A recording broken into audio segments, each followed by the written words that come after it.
duel finalement? C'est une très bonne question et vous soulevez le bon point. En fait, la réalité aujourd'hui de François Bayrou, c'est qu'avec cette nomination, on a substitué la dépendance du gouvernement de Michel Barnier à l'égard du Rassemblement national par une dépendance à l'égard du Parti socialiste.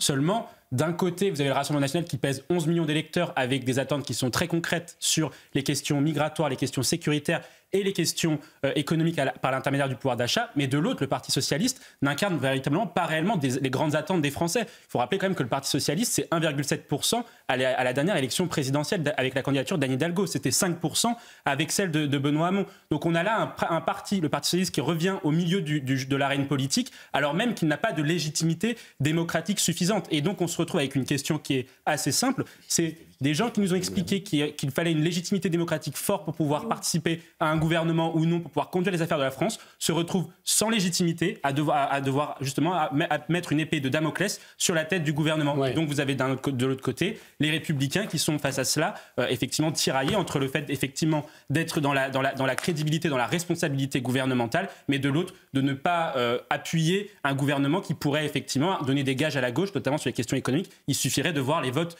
du MoDem lors des débats sur le PLF et le PLFSS, notamment sur la question de la taxation des superprofits ou également sur les sujets liés aux retraites, pour voir qu'effectivement il y a des incompatibilités majeures avec les Républicains. Alors vous parliez de la question économique, François Bayrou, qui est déjà sous pression dans l'idéologie islamiste. Exactement, ça a été rappelé effectivement par Emmanuel Razavi, c'est-à-dire qu'aujourd'hui, selon les islamistes, l'Europe et la France est une terre de conquête. Et donc c'est pour cela que ces gens-là nous mènent une véritable guerre de civilisation. Nous, on avait travaillé sur un chiffre qui était véritablement choquant, c'est que la quasi-totalité des attentats déjoués en 2023 du fait de l'islamisme étaient causés par des mineurs. Pourquoi ? Parce qu'aujourd'hui, les islamistes, effectivement, considèrent que la France est une terre de conquête et ils considèrent aussi que la France est faible.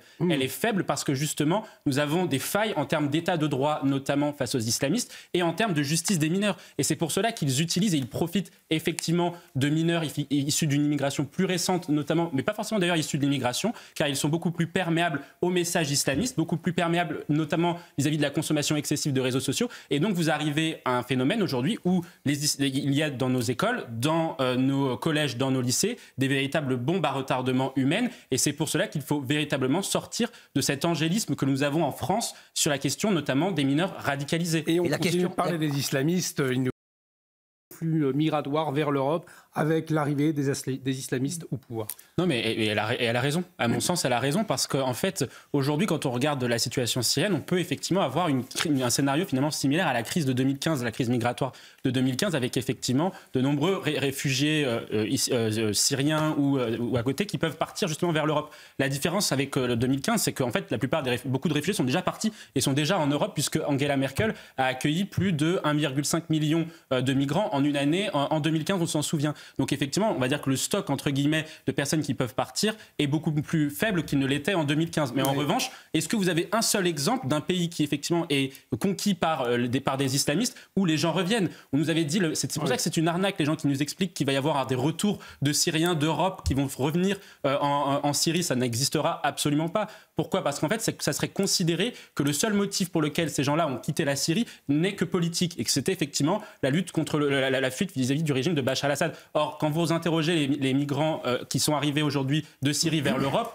les motifs sont tout autres. Il y a effectivement la question politique, mais il y a surtout les questions économiques. Or, la Syrie aujourd'hui n'est pas dans un meilleur état économique qu'elle ne l'était en 2011. Donc, effectivement, on devrait s'acheminer plutôt avec des flux migratoires moins importants qu'en 2015, mais des flux migratoires qui iront de la Syrie vers l'Europe et pas l'inverse. Et donc, c'est pour cela que Ursula von der Leyen, si on peut lui faire une demande à minima, ça serait effectivement de protéger les frontières européennes. Encore faut-il qu'elle ait la volonté politique de le faire. En tout cas, le fond du problème.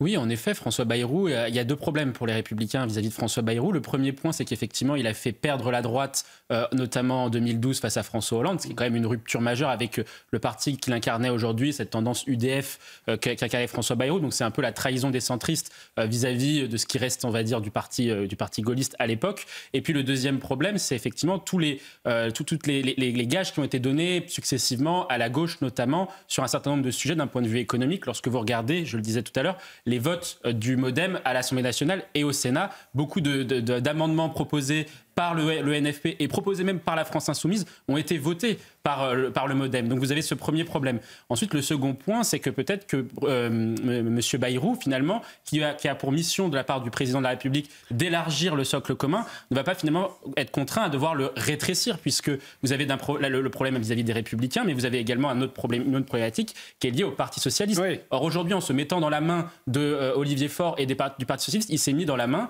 parce que du coup, il dépend de ce parti-là pour ne pas être censuré, puisque aujourd'hui, c'est si le PS ne censure pas le gouvernement Bayrou que le gouvernement peut tenir, en tout cas, en l'état. Et donc, si en se mettant dans la main du Parti Socialiste, finalement, il se met dans la main d'acteurs politiques qui ne sont absolument pas fiable, parce qu'aujourd'hui, le Parti socialiste est tiraillé entre deux lignes électoralistes, c'est-à-dire la première vis-à-vis une bienveillance, voire une allégeance finalement à la France insoumise pour conserver les postes, notamment sur les élections nationales, les législatives bien évidemment, et puis la deuxième, ce serait de s'émanciper de LFI pour les élections locales, notamment les municipales, où les socialistes tiennent encore beaucoup de grandes villes. Donc en se mettant dans la main d'un acteur qui n'est absolument pas fiable, je pense que le prochain gouvernement de François Bayrou peut peut-être durer moins longtemps que celui de Michel Barnier. Ouais, c'est les Français ont cette impression-là aujourd'hui, c'est que la justice, finalement, préfère justement la réinsertion, l'accompagnement des délinquants aux droits des victimes. Et c'est ça le problème. Et en fait, quand vous regardez les enquêtes qualitatives, nous, on a travaillé sur ces sujets-là, notamment,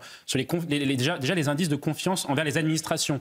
Les Français ont confiance en la police, à 80, 75% en fonction de toutes les enquêtes d'opinion. Les Français n'ont pas confiance en la justice. Oui. Moins de 40% d'opinion favorable pour cette administration. C'est l'administration qui enregistre les codes de popularité, d'une certaine façon, les plus faibles. Et puis, vous avez un deuxième problème, c'est-à-dire qu'aujourd'hui, les Français considèrent qu'on a, sur les questions de sécurité, une impuissance publique. C'est-à-dire qu'on a une volonté politique des Français de vouloir lutter contre l'insécurité, lutter contre les narcotrafics, lutter contre les cambriolages, et pourtant on n'y arrive pas.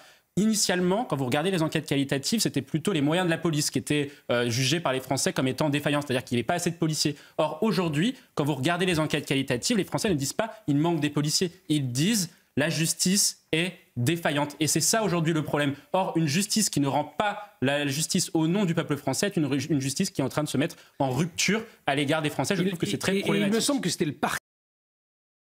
Je suis complètement d'accord avec ce que dit Anne. Je pense effectivement que le pape aujourd'hui ne s'intéresse ni à la France ni à l'Europe. Effectivement. Oui. Pourquoi ? Parce qu'il considère aujourd'hui que l'Europe est une terre qui est en voie de déchristianisation et que lui raisonne effectivement, comme vous l'avez dit, à l'international. Et à l'international, les dynamiques démographiques, notamment au niveau de la chrétienté, sont plutôt portées sur l'Afrique subsaharienne et un petit peu l'Amérique latine notamment. Et donc, ce qu'il se joue aujourd'hui, c'est effectivement que les Corses ont une